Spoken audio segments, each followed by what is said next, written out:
Hai Sobat Millennial and Gen Z, apa kabarnya?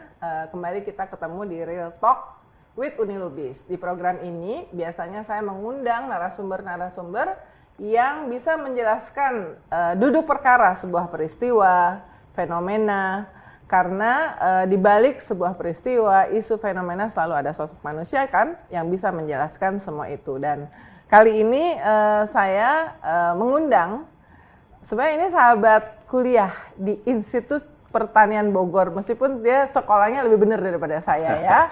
Ini adalah biar lengkap Haji Muhammad Sohibul Iman, MSc, PhD, politikus dari Partai Keadilan Sejahtera, pernah menjabat sebagai Presiden PKS dan sekarang posisinya adalah Wakil Ketua Majelis Suro. Jadi kayak Wakil Ketua Komisaris lah ya kalau di perusahaan. Aku manggilnya apa nih kamu? Orang-orang kan? Oke, Mas aja. Iman aja, Mas Iman. Kang Iman aja. Kang Iman aja, karena Sunda pisan ya, Sunda Kang Iman. Terima kasih ya, akhirnya di tengah, dia sibuk juga, saya juga. Jadi ini lebih sibuk. Akhirnya wawancara. Nah, gimana nih kabarnya? Baik, alhamdulillah. Ya, assalamualaikum kepada generasi milenial, Gen Z semuanya.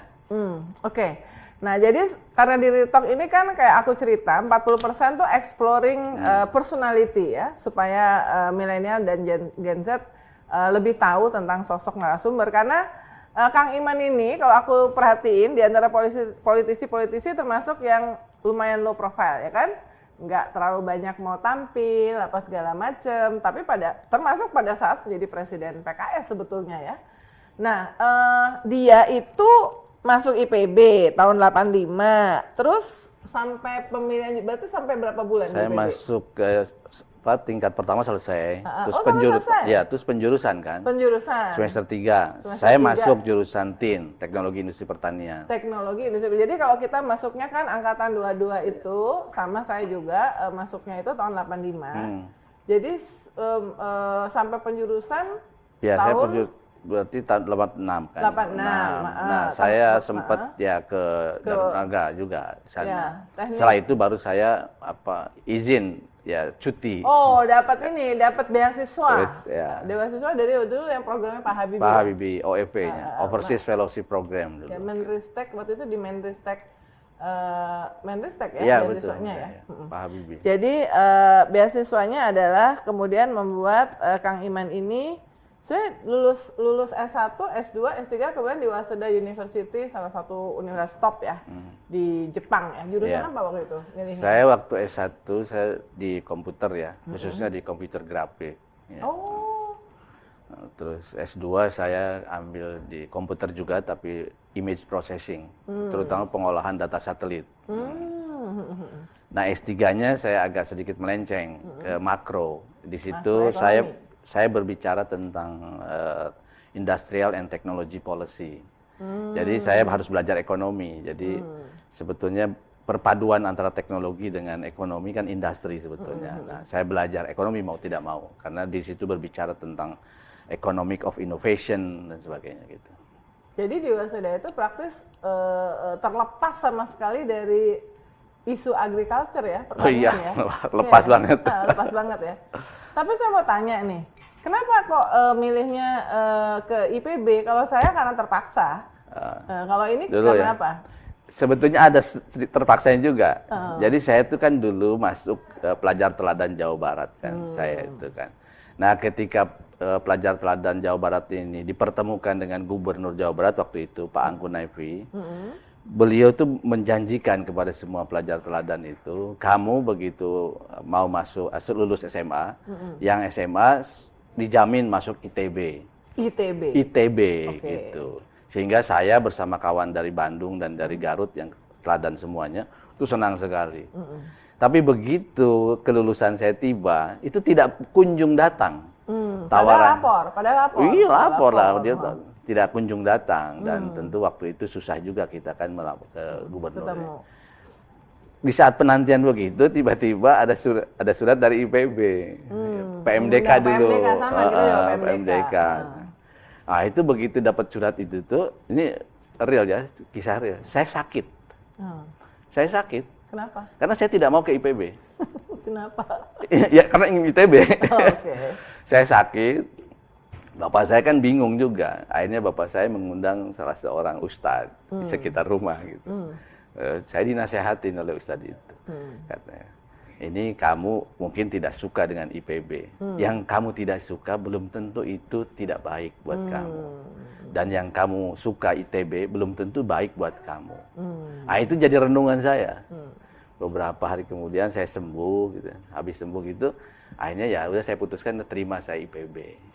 PMDK itu PMDK ya. itu. Nah, tapi ya ini mungkin Uni dulu nggak tahu ya karena kita Nah, beda kelompok makanya, ya. makanya Beda kelompok kan Uni sekarang kan. ceritain deh, biar Ya. teman-temannya juga nanti nonton. Iya. Nanti kita share. Kelompok Ya. berapa? 10 saya. Oke. Nah, Oto kan? iya, Nomor Oto, 10, Oto, ya, Oto, ketua ya. jurusan ya. Nah, Ketua- sekarang ketua masih ada di angkatan, dalam ketua grup angkatan. saya. Si Vivi juga, Vivi. Vivi. anaknya, ya. Nah, begitu saya kuliah di IPB, ternyata pas kuliah itu muncul lagi tuh ketidaksukaan saya ke IPB. Akibatnya saya tuh jarang kuliah. Oh. Bolosan, Bu. Padahal kan Uni tahu kan di sebulan pertama tuh di IPB itu kan itu Berat. sangat berat sekali kan. Kita harus lulus 3 mata kuliah kan, 3 mata kuliah waktu itu matematika, fisika sama kimia kan. Jadi saya sering bolos. Nah itu orang tua nggak tahu, saya hanya tahu saya aja kan. Nah begitu ujian itu saya deg-degan juga kan, kalau ujian 3 mata kuliah itu buruk kan kita bisa di DO kan dulu. Tapi ya dilalahnya itu saya ternyata alhamdulillah 3-3-nya itu lulus, matematika, fisika maupun kimia gitu. Jadi pinter emang. Nah, setelah lulus itu saya berpikir, lah kalau saya ternyata saya bisa serius juga gitu kan, lulus berarti serius kan. Kenapa saya harus kemudian tidak menyukai IPB? Akhirnya udahlah, saya akhirnya usahakan untuk menyukai IPB. Berjalanlah saya kemudian kuliah kan, menyelesaikan 1 tahun itu. Nah, menjelang selesai 1 tahun, kawan saya yang orang Jakarta itu ngasih tahu, Man, ini ada beasiswa Habibie. Oh, gimana daftarnya? Udah kita daftar aja. Bisa ke LIPI, bisa ke BPPT, bisa ke Bako Surtanal. Nah, yang deket dari IPB kan Bako Surtanal yang Cibinong. Kami daftarlah ke sana. Nah, saya ikut di saat justru saya sudah mulai menyukai IPB tuh. Sehingga saya ikut tes di Senayan tuh, wah, satu Gelora Bung Karno tuh itu penuh. Ya memang duduknya rada diselang-seling, tapi itu kan kebayang berapa ribu. Kan itu kan kapasitasnya aja 80.000, iya. jadi tapi banyak lah pokoknya. Ya betul. Nah, saya sebetulnya tadi karena sedang justru mulai suka ke IPB, sehingga saya mengerjain itu tuh biasa, tidak dengan motivasi yang kuat banget. Tahap pertama saya lulus. Teman saya yang ngajak nggak lulus tahap pertama. Terus sampai ke tahap psikotes saya lulus terus Uni. Begitu lulus, saya justru jadi bingung sendiri. Pertama, saya sudah mulai menyukai IPB. Yang kedua, kan saya dengar juga tuh kalau karena PMDK, terus tapi kemudian ditinggal, itu berpengaruh kepada sekolah kita. Gitu. Iya. Itu saya benar-benar ini. Tapi ya karena saya sudah diterima, akhirnya saya minta izin lah ke bagian administrasi. Saya ingat masih Pak Anwar dulu namanya, tuh Pak Anwar. Saya bilang, Pak Anwar, saya mau cuti, saya mau minta ijazah kan ditahan kan, PMDK kan ditahan, saya ambil ijazah. Kamu mau pindah ke ITB ya? Itu udah pasti persepsinya gitu. Dulu tuh kan, karena rata-rata orang tuh IPB terus pindah ke ITB. Kamu mau ke ITB ya? Enggak Pak, saya bilang. Mau kemana? Saya mau ikut beasiswa Pak Habibie. Emang diterima? Saya tunjukkan, saya udah terima. Oh gitu, bagus kalau gitu. Nanti saya kasih ijazah. Jadi kalau ke ITB nggak mau ngasih. Ada unsur persaingan. Ada persaingan. Gitu. Nah, tapi bagusnya Pak Anwar ini sangat benar-benar ke saya. Kamu yakin di sana kamu akan lancar sampai selesai? Ya, saya bilang saya akan berusaha. Belum tentu loh kamu nanti, siapa tahu kamu di sana culture shock, kemudian kamu ingin pulang, malah homesick di sana. Jadi gimana Pak? Udah gini, kamu jangan dulu keluar, mendingan cuti aja. Saya kasih surat cuti. Berapa Pak? 2 tahun. Dikasih oleh beliau 2 tahun, sambil ijazah saya ambil. Jadi bisa balik kan, kalau ternyata nggak lancar di Jepang. Nah, begitu di Jepang saya masuk tahun kedua, saya merasa nih saya akan lancar, ya saya ngasih tahu ke IPB. Pak, saya insya Allah bakal lancar di sini. Karena itu akhirnya saya dicoret dari IPB sebagai mahasiswa.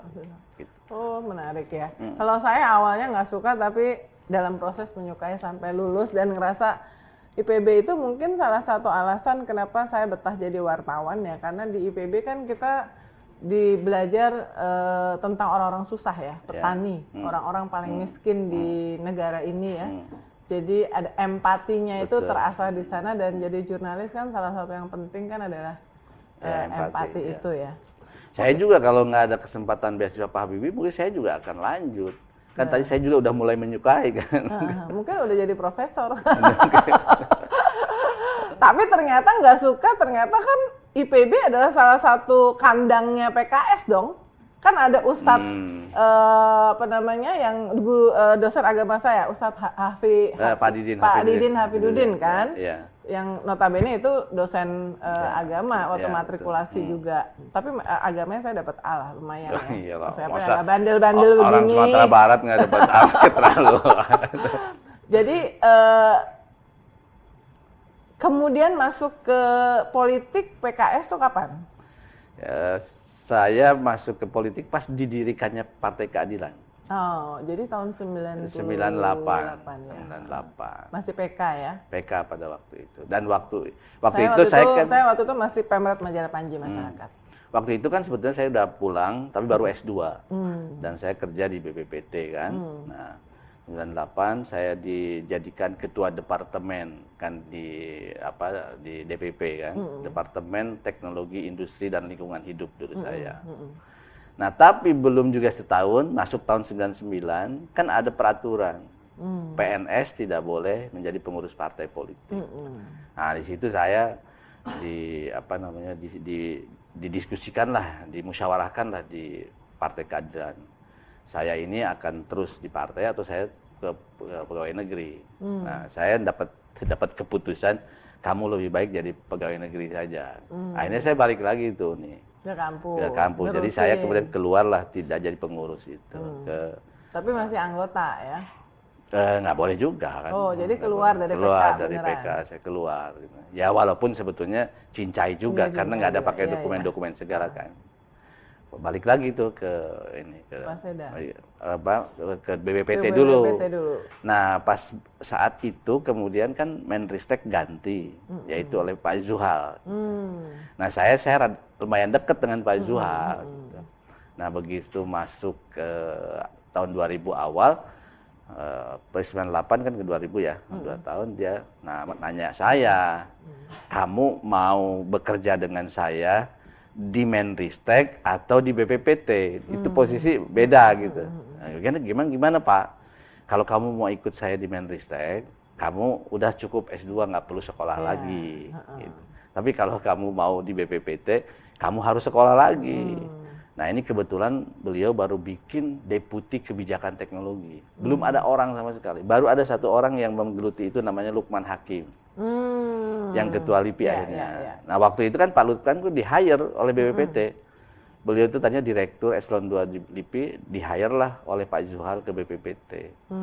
Nah, jadilah beliau atasan saya di BPPT.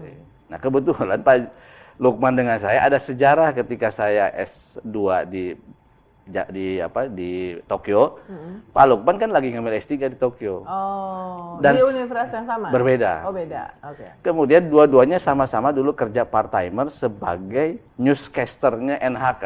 Oh. Tapi berarti bahasa Jepang? Ke bahasa Indonesia itu. Bahasa Indonesia, oke. Ya, karena NHK kan ada yang siaran bahasa Indonesia, Vietnam juga. Nah, saya bahasa Indonesia bersama beliau. Nah, begitu saya diminta Pak Zuhal di Deputi Kebijakan Teknologi itu, ya saya ketemu Pak Lukman kan. Ini bos saya dan teman waktu jadi newscaster kan. Akhirnya saya udah Man, kamu sekolah aja supaya ada orang. Akhirnya saya sekolah tadi ngambil Kebijakan Teknologi dan Industri. Nah, itu sampai dengan 2003 akhir saya. Nah, 2004 awal saya pulang ke sini kan. Ya, saya tetap kan PNS. Saya nggak berani deket-deket lagi ke partai kan, nggak bisa. Tapi di Lala 2004 dan kemudian juga 2005, saya kan diminta jadi rektor Paramadina. Gitu. 2004 saya tolak, tapi 2005 ditawarin lagi, akhirnya saya terima.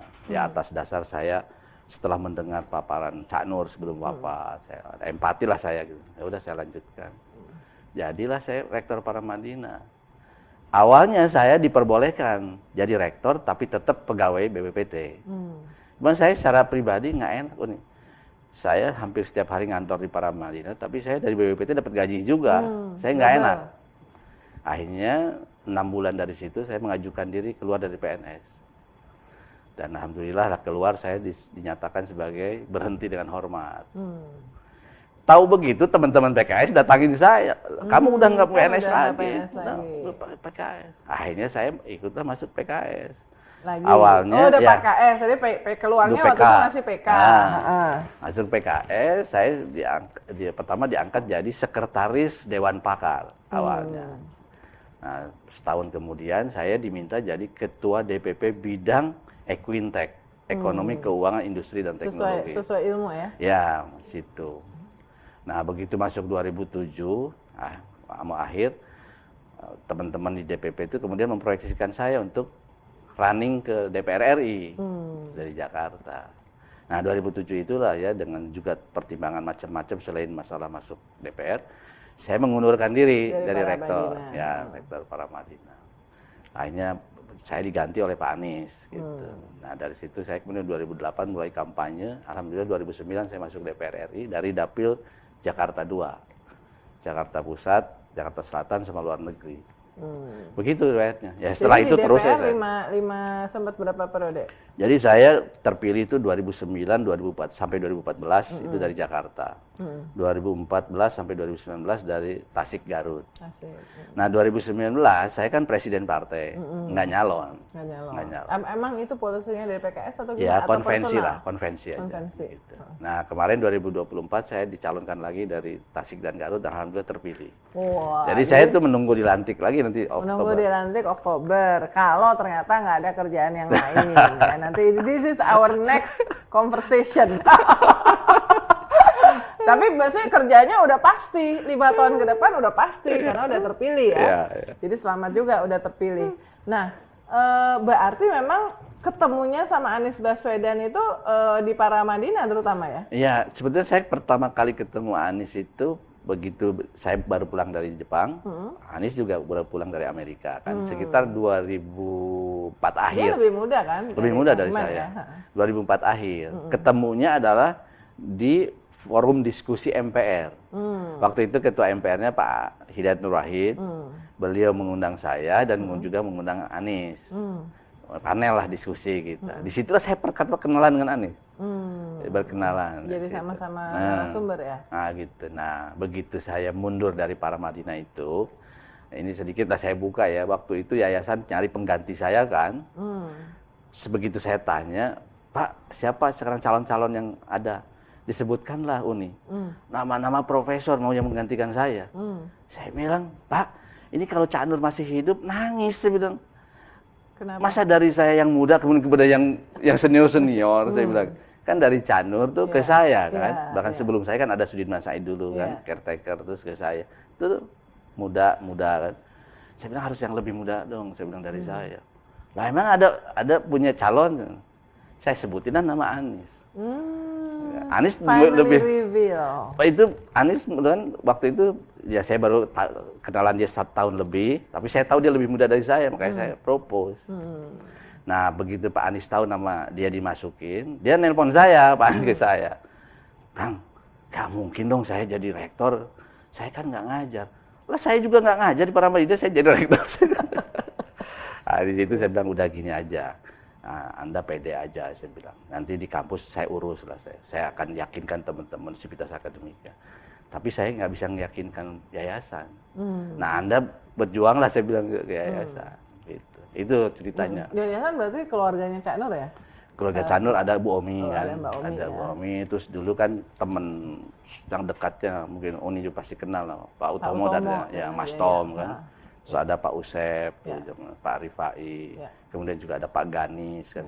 Seperti ya, saya intens berinteraksi ketika di Panji sih, sama beliau-beliau ya. Nah, oke, jadi nah sekarang fast forward, ya fast forward, Anda sempat disebut untuk menjadi kandidat cawagupnya Anies Baswedan untuk DKI Jakarta. Perkembangannya gimana? Perkembangannya, saya kira ya sekarang lumayan bagus ya, terutama setelah Nasdem kan menyampaikan dukungannya untuk mengusung Anies. Jadi Ya. Anies sudah pasti dapat tiket nih. Ya, dalam politik nih sebelum janur melengkung kan, janur melengkung, ya janur melengkungnya di pilkada ini adalah daftar ke KPUD kan.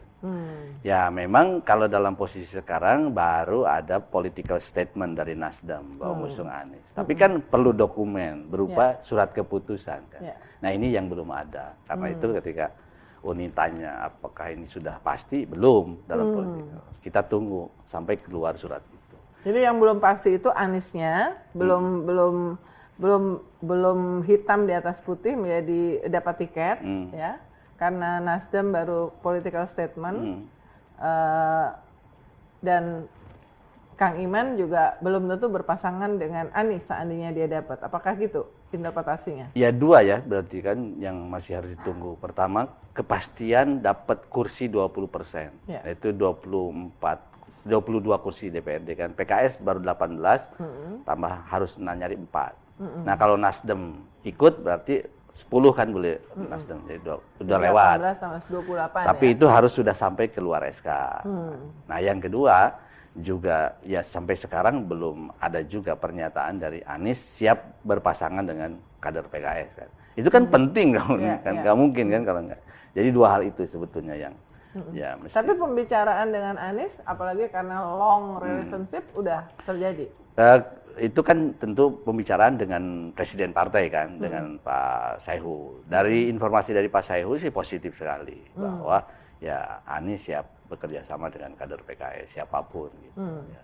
Tapi PKS memang memberikan syarat kalau mendukung Anies di Jakarta harus posisi cawagup ya. Begitu ya, keputusannya. Nah sekarang kan yang menarik kan PDIP dari beberapa statement-statementnya meskipun belum resmi juga karena kami juga dapat kabar bahwa akar rumput PDIP di Jakarta juga belum bisa menerima juga. Logikanya dengan hasil survei yang sudah diumumkan ke publik, Anies Baswedan paling tinggi survei angkanya di Jakarta ya. Jadi potensi untuk menangnya itu besar. Sehingga kalau dalam politik kan orang bilang pragmatis, realistis, bahkan bisa berkoalisi dengan siapapun, termasuk lawan politik di pemilu, di pilpres ya. Saya ngecek juga ke elit-elit PDIP bahwa ya mereka sepakat bahwa Anies adalah calon yang terkuat untuk didukung di DKI, tetapi akar rumput PDIP masih banyak yang keberatan, mengingat sejarah panjang. Ya, seperti itu ya yang kalau ini kan elit politik nih jadinya nih hitungannya. Ya saya kira begitu ya. Dalam politik itu mungkin yang lebih banyak tuh ya realistis itu, realistis. Ya. Seperti misalnya contoh ya, sebenarnya keputusan PKS itu kan sebetulnya ada 4 tuh nih, keputusan pimpinan PKS itu. Jadi pertama adalah dalam pilkada DKI ini kita ingin di kertas suara pilkada itu ada kader PKS sebagai cagup ataupun sebagai cawagup. Kan. Nah, yang keduanya melihat realitas politik, baik itu aspirasi masyarakat, keumatan, dan juga realitas politik, konstelasi politik, bahwa yang paling kuat di sini adalah Anies. Gitu. Karena itu tadi sekalipun di nomor 1 mungkin cagup cawagup, di sini sudah dipersempit. Kader PKS menjadi cawagupnya Anies. Diputuskan begitu kan. Nah, yang ketiga bahwa pasangan koalisi yang priority adalah koalisi perubahan, Nasdem atau PKB. Gitu. Nah di nomor 4-nya memang kemudian ada klausul. Kalau kemudian koalisi dengan partai-partai ini tidak terbentuk, artinya Anies Sohibul Iman ini tidak bisa maju dong. Gitu. Maka dimungkinkan kader PKS dalam hal ini Sohibul Iman untuk mencari pasangan koalisi dengan partai lain, termasuk dari Kim, bisa jadi cagup, bisa jadi cawagup. Nah, itu seperti itu. Nah di sini kan tadi pertimbangan realistis itu sangat menjadi itulah di politik kan. Dan PDIP nggak ada di situ ya. Jadi Nasdem, koalisi Nasdem, PKB, PKS, seperti yang di Pilpres kemarin ya, melihatnya ya. Tapi kan tadi bahasanya kan priority, koalisi prioritas. Artinya kalau kemudian di dalam lapangannya memungkinkan dengan PDIP, why not? Bisa dengan bahkan tadi dengan Kim saja mungkin kan. Gitu. Jadi itu kembali melihat realitas politik. Kalau melihat bahwa sekarang kan kalau di Jakarta tuh PKS kemudian PDIP ya, PDIP. sekarang ya suaranya yang kuat. Nah, dan PKS ya sebelumnya PDIP, PKS di Pileg ini lumayan lah, jadi nomor 1 di DKI. Kalau ternyata PDIP ingin mendukung Anies dan mereka juga tentu ingin cawagupnya adalah dari PDIP. Kira-kira apa yang terjadi dengan PKS dan Sohibul Iman? Jadi saya kira itu wajar ya. Semua partai ingin menyodorkan kadernya kan. Kami terima itu, nggak ada masalah. Terima apa nih? Maksudnya usulan itu kita terima. Okay. Nah nanti kita bicarakan, kita rembukan. Nah menurut saya selalu katakan logikanya begini nih. Ini Anies nih, cagup. Disepakati oleh semua kan. Tapi Anies ini bukan milik siapa-siapa. PKS bukan, PDIP bukan, Nasdem bukan, PKB bukan. Jadi ini milik bersama. Oke. Berikutnya kita mencari cawagup. Maksudnya mencari cawagup tidak susah. Pakai fatsun politik saja. Siapa yang memiliki kursi terbanyak? Calon dari PKS membawa 18 kursi. Calon dari PDIP membawa 15 kursi. Dari PKB 10 kursi, Nasdem 10 kursi. Menurut saya secara fatsun politik wajar dong kalau calon dari PKS yang diterima gitu loh. Dan juga karena sudah kerjasama sebelumnya juga. Betul. Ya, apalagi dengan Anies kan yang mencalonkan di 2017 juga kan PKS dulu dengan Gerindra. Tapi sekarang Gerindra tidak ada di sini kan, berarti PKS kan. Kalau kita bicara fatsun politik gitu. Iya. Gitu. Jadi bisa nggak disimpulkan kalau menurut hitungan-hitungan politiknya PKS dan Kang Iman, Anies Sohibul Iman pasti menang di Jakarta? Potensinya paling besar menang. Ya, kalau dari lihat hasil survei kami sih yakin seperti itu. Insya Allah kita menang. Bahkan kalau dari die hard-nya Anies kan, misalnya Ges Salifah kan selalu mengatakan, Anies itu dipasangkan dengan siapa aja yang selalu menang. Saya kira itu bukan sebuah kesombongan, tapi memang menurut saya ada surveinya yang membuktikan seperti itu. Realitasnya seperti itu. Nah, kalau misalnya PKB kenapa? Sorry, tadi saya mau dari mana? PKB kenapa sampai sekarang? Saya rasa kalau saya nggak salah di level Dewan Pimpinan Wilayahnya sudah bikin statement, tapi kan ini yang pusatnya yang belum ya. Tapi kenapa kok belum? Saya kira ada dua hal ya. Pertama, waktu Pak Saihu mendeklarasikan aman, itu kan Pak Saihu baru berkomunikasi kepada Pak Anies dan kepada Bang Surya Paloh. Ke Caimin itu belum, karena Caimin sedang naik haji kan. Nah itu sehingga wajar dong teman-teman PKB kemudian bereaksi. Orang belum pernah diajak ngomong, tiba-tiba ada deklarasi aman. Sementara Bang Surya kan ya reaksinya karena beliau udah dikomunikasikan. Gitu. Itu satu. Yang kedua, kan dalam politik itu kan selalu berpedoman pada saya ngasih apa, saya dapat apa kan. Jadi kalau kemudian PKB dukung pasangan aman, itu dapat apa? Itu kan harus dibicarakan. Itu harus dibicarakan. Nah, bila sekarang di DKI ini cagupnya ada, cawagupnya apa, terus PKB dapat apa? Pasti dong kan akan mempertanyakan itu kan. Nah, ini kalau kemudian ada diskusi di antara kita, itu banyak sekali yang bisa jadi alternatif. Misalnya tukeran dengan daerah lain. Oke, di sini PKB dukung PKS. Di provinsi lain PKS bisa dukung calonnya. PKB itu kan hal biasa. Nah, proses inilah yang kemarin itu belum terjadi sehingga ada kegaduhan PKB. Kalau Nasdem, karena kan Kang Iman ini kan ada di tim 8 juga kemarin ya. Artinya di situ ada Nasdem, jadi gaulnya itu udah intens gitu ya. Betul. Kalau misalnya Nasdem sudah membuat pernyataan politik, kalau saya nggak salah yang bikin kan sekjennya ya, Pak Hermawi Taslim. Berarti ini seserius apa untuk manifesting menjadi dukungan resmi? Kalau saya yakin, yakin karena dua hal. Itu pengumuman itu kan dilakukan setelah ada rapat yang dipimpin Pak Surya Paloh selama 4 jam menghasilkan itu. Satu. Yang kedua, saya percaya dengan integritas Bang Surya Paloh dalam konteks komitmen politik. Ya. Sesuatu yang beliau sudah ucapkan, itu biasanya beliau ya berpegang ke situ. Jadi dua hal itulah yang membuat saya merasa bahwa ya ini insya Allah nanti akan sampai kepada ya surat Iya. SK gitu, seperti itu. Kalau misalnya aman, Anies Sohibul Iman, siapa calon kontender atau pesaing yang paling kuat di Jakarta? Saya kira kita kembali ke survei. Kan di survei itu kan sebenarnya 3 ya. Yaitu pertama Pak Anies, kedua Ahok, kemudian yang ketiga adalah Pak Ridwan Kamil gitu. Nah, ini kalau masalah Pak Ahok dengan Pak Ridwan Kamil ini kan memang kita belum menemukan sinyalnya ya. Apakah PDIP akan mencalonkan calonnya? Akan mencalonkan calon Dan yang kedua, kalau mau mencalonkan apakah akan Ahok apakah atau yang Ahok, lain? ya. Itu kan belum Ya, kelihatan. ya. Dan itu saya kira kebiasaan Bu Mega kan last Ya, minute last minute. ya. Ya, kita tunggu saja. Yang kedua, Pak Ridwan Kamil. Saya mendapatkan info-info dari internal Kim lah gitu. Memang untuk Pak Ridwan Kamil ini memang masih sangat rumit ya.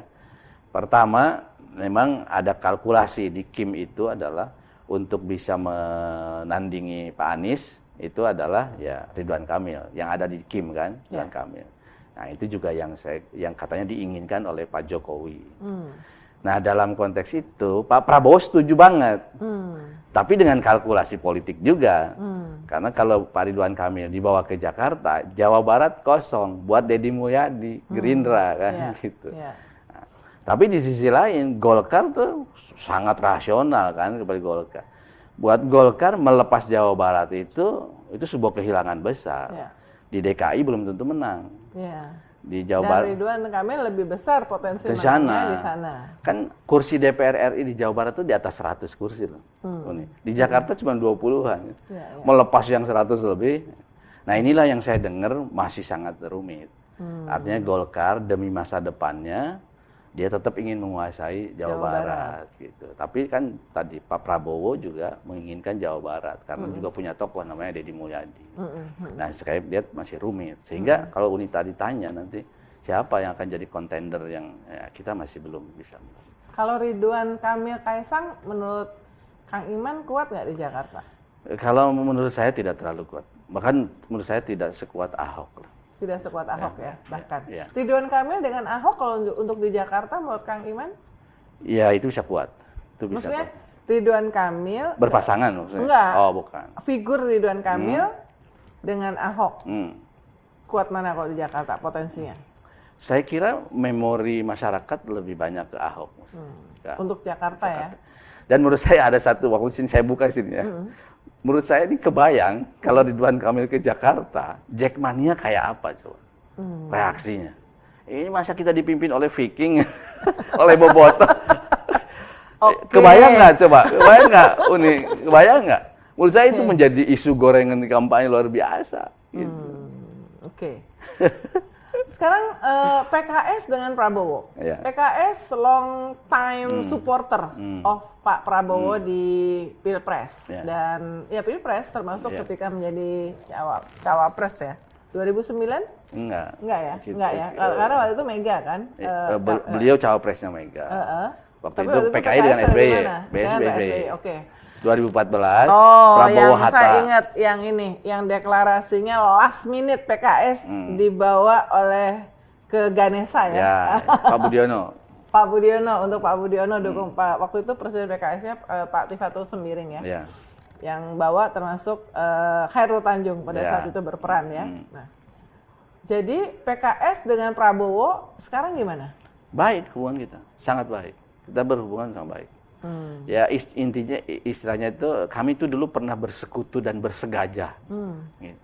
Jadi itu memori itu tidak lupa. Dan ini tercermin juga dari apa namanya suara pendapat dari kader-kader PKS. Yeah.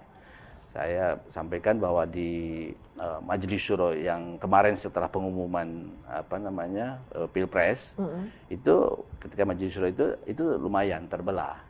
Jadi ada yang ingin oke, kita bergabung dengan Pak Prabowo. Nah, salah satu argumennya itu toh kita dari dulu udah dengan Pak Prabowo. Kita tuh tidak ada barrier gitu bahwa kemarin berkompetisi kita dukung Pak Anies, ya itu adalah realitas politik. Tapi juga kenyataan kita ini sebenarnya baik dengan Pak Prabowo kan. Nah, itu argumen itu keluar gitu. Nah, karena itu hubungan kami sangat baik dan saya menjaga. Saya bilang jembatan ini tetap saya jaga gitu. Seberapa besar persentase PKS ada dalam kabinet Pak Prabowo, Presiden terpilih? Oh, saya sulit ya kalau untuk menanyakan persentase. Pertama, sikap PKS-nya kan belum juga belum bersikap. Kemudian juga kita juga belum tahu. Tapi apakah sudah ada tawaran? Nah, ini saya tegaskan ya bahwa tawaran yang resmi, official itu belum ada. Tapi bahwa tawaran yang tidak resmi itu ada, seperti disampaikan oleh Pak Saihu, bahwa Pak Saihu ditelepon oleh Pak Dasko. Pak Presiden, ayo kita sama-sama di DKI untuk berkoalisi. Kata Pak Saihu, oh ya oke.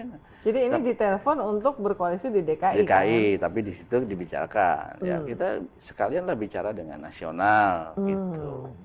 Nah, tapi kita duduk dong, kita jangan lewat telepon. Gitu. Ya Pak Dasko menjanjikan, oke kita kapan ketemu. Nah tapi ternyata pertemuan itu tidak terjadi. Sampai sekarang. Nah, sehingga saya bisa katakan ketika saya ditanya apakah sudah ada tawaran, saya bilang tawaran tidak resmi ada. Tapi yang resmi itu tidak ada. Apalagi misalnya kan sekarang ada yang ngasih bumbu-bumbu. PKS itu ditawarinya 3 hal. Jadi cawagupnya Ridwan Kamil di DKI. Nah, tadi saya katakan ini yang tidak resmi itu kan. Nah, yang kedua, PKS mau dikasih 2 menteri. Yang ketiga, PKS mau dikasih duit. Itu yang 2 itu jelas tidak ada, itu tidak benar. Yang 2 yang mana? Dapat 2 menteri sama dapat duit. Okay. Itu tidak ada sama sekali. Sepeser pun nggak dapat duit. Tawaran itu tidak ada. Ya. Adapun yang untuk jadi bersama-sama di DKI, PKS menjadi cawagupnya Ridwan Kamil ada, tapi tidak resmi tadi. Gitu. Tapi tadi kalkulasi politiknya tentu Golkar juga nggak mau melepas Jawa Barat tentunya ya. Betul. Sepanjang Ridwan Kamil masih mau diaku sebagai kader Golkar gitu ya. Kecuali kalau sudah tidak mau diaku. Kalau misalnya dia mau jalan sendiri ke Pak Prabowo misalnya ya. Betul. Oke, tapi memang dari analisa-analisa yang ada di publik dan dari nuansa-nuansa Kang RK kayaknya lebih nyaman untuk dan lebih confident untuk di Jawa Barat kayaknya ya. Betul. Kan dia sebut sebagai comfort zone. Comfort zone, Oke, ini pertanyaan terakhir ya. Menurut Anda pribadi, seperti apa presidensi dari Prabowo Subianto dibandingkan dengan presidensi Jokowi? Waduh, ini ngasih pertanyaan berat ini. Ya, saya mungkin sedikit memberikan penilaian tentang Pak Prabowo lah ya, kalau menurut saya. Saya kira Pak Prabowo ini kan orang yang besar kan dulu di tentara ya. Ya seperti kita tahu kan, apalagi kalau orang sudah sampai pada perwira tinggi kan.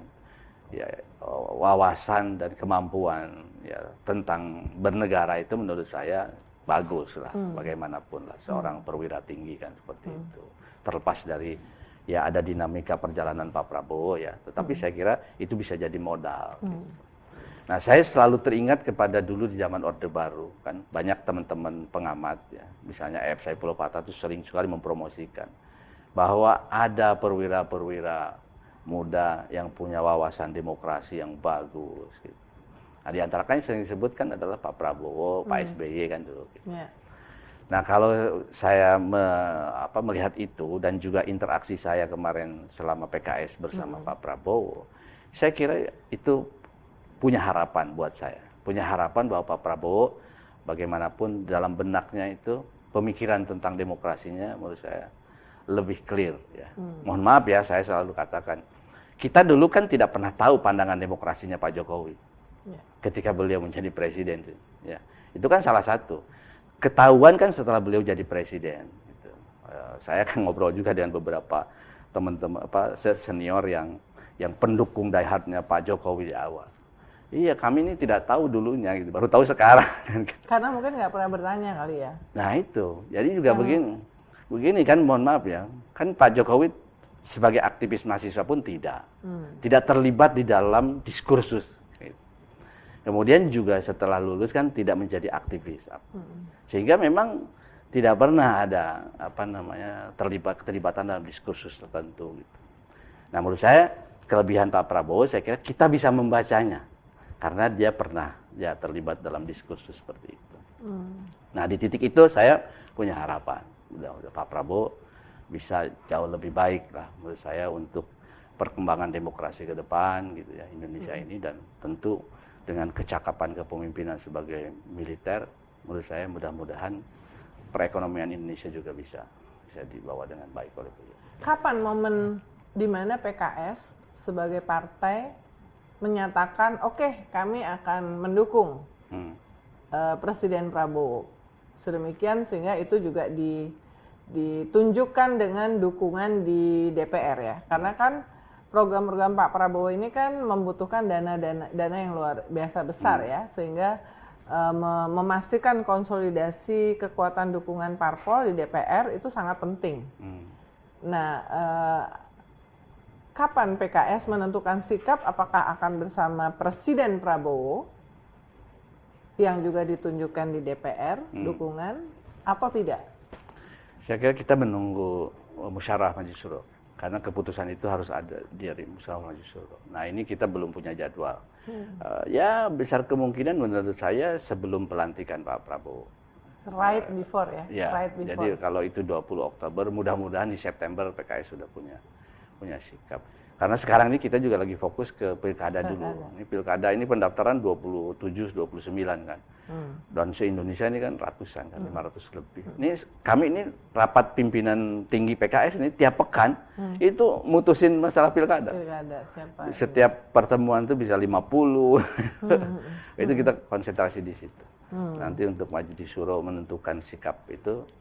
Ya, tapi kan begini, Uni, ya, sikap politik itu kan tidak ujug-ujug ya. Nah, kita kan harus ada komunikasi. Nah, sekarang kami komunikasi dengan teman-teman di sekitar Pak Prabowo kita lakukan sekarang. Sehingga kan nanti ada tadilah kan dalam politik kan maslahatnya apa gitu kan ketika bergabung dan sebagainya, itu kan harus dipertimbangkan. Terakhir banget. Bener nggak PKS itu capek jadi oposisi? Jadi sebetulnya kalau karena oposisi nggak dapat posisi, nggak dapat akses kepada proyek, apa segala macam, benar nggak itu? Saya kira itu bukan sesuatu yang harus diucapkan. Harus diucapkan. Tapi yang jelas adalah memang dalam konteks politik Indonesia, insentif menjadi oposisi itu sangat bukan hanya kecil, bahkan justru lebih banyak risiko dalam konteks politik Indonesia. Sehingga orang-orang kemudian lebih tertarik untuk menjadi bagian dari pemerintahan. Selain tidak berisiko, juga di situ ya banyak insentifnya gitu. Jadi sebetulnya kenyataannya seperti itu. Nah, masalah apakah sudah capek, bosan dan sebagainya, saya kira endurance tiap partai beda-beda. Bahkan tiap individu berbeda-beda di partai yang sama. Saya kira itu. Nah, makanya ke depan kalau menurut saya disparitas antara insentif menjadi bagian dari pemerintah dengan insentif menjadi oposisi harusnya jangan seperti ini. Harusnya harus dibikin bahwa orang ketika jadi oposisi pun mereka secure. Kan sekarang kan ada kekhawatiran untuk dikriminalisasi dan sebagainya. Saya kira ini harus diperbaiki ke depan. Terus juga tadi masalah memang partai politik ini kan high cost kan. Nah, bagaimana orang sekalipun di oposisi mendapatkan satu ya pelayanan yang sama dari negara. Inilah yang juga sedang saya perjuangkan. Misalnya kan terkait dengan sekarang ini ada banpol kan, banpol politik kan, per satu suara itu kemarin di awal pemerintahan Jokowi itu Rp104 Uni. Ketika kita punya 10 juta, itu cuma 1 miliar per tahun, nothing. Padahal hasil penelitian partai menengah seperti PKS, PAN, itu per bulan overhead cost DPP-nya aja 7 miliar. Ini 1 miliar setahun. Ya. 7 miliar berarti 84 miliar. Ya kan? Dari mana? Gitu. Nah inilah yang kita berharap itu banpol dinaikkan. Alhamdulillah kemarin naik jadi 1.000. Dari Rp104 jadi 1.000. Nah usulan saya ketika masih zamannya Mendagri Mas Cahyo, saya kasih angka 12.000.